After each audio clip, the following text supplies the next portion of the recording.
Hirap maging babae, akala nyo lang. Sa umaga. Ang mga babae talaga ngayon, kahit marami ng problema. Naiwan daw niya yung panty niya rito sa kwarto natin?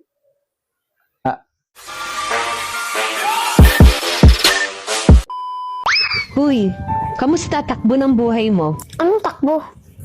Nakaupo lang ako maghapon.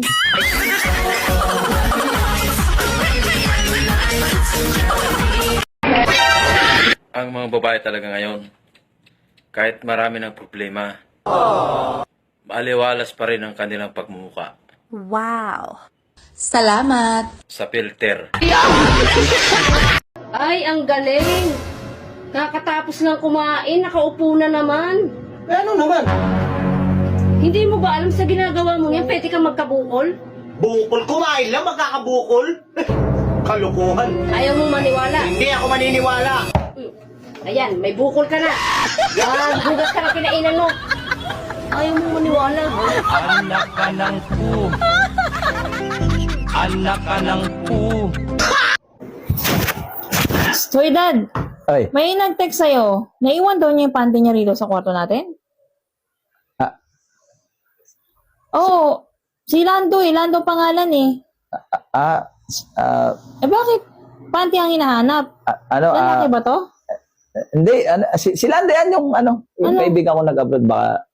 Ganon? Oo. Akala ko naman, nambababae ka na eh. Hindi. Siya, sige, punta muna kay paring Nestor. Bakit? Naiwan ko yung bra ko eh. Kukunin ko lang. Oo. Ano? Hirap maging babae, akala nyo lang. Sa umaga, maglalaba kami ng damit, magtutupi ng damit, mamamalansya ng damit. Tapos sa gabi, tatanggalan kami ng damit. Sa madaling araw, wala na kaming damit. Kinanta ito. Daddy, may tatanong ako. No ma, stop. Alam ko na yan. Itatanong mo kung mahal pa ba kita? Ang sagot ko, oo. Mahal na mahal kita ma. Wagas at dalisay ang pag-ibig ko sa'yo. Hindi yun matutumbasan ng kahit anong material na bagay. Ikaw, at ikaw lang, ang iibigin ko hanggat ako'y nabubuhay. Itatanong mo din kung may babae ako? Ang sagot ko, wala. Ayaw kong gumawa ng kasisira ng pamilya natin na aabot sa puntong maghihiwalay tayo. Paano na ako? Hindi ko kayang mabuhay pag nawala ka ma. Itatanong mo din, kapag namatay ka, mag-aasawa pa ba ako? Ang sagot ko, oo. Alam ko naman magiging masaya kapag nakita mo masaya na ako. O ano ma?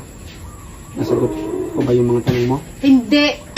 Ala ka, apa ka, uwi mo. Dami-dami mong sinabi. Bakit Nagdrama ka na dyan. Ano ba tatanong mo? Tatanong ko lang kung anong uulamin natin ngayong tanghali.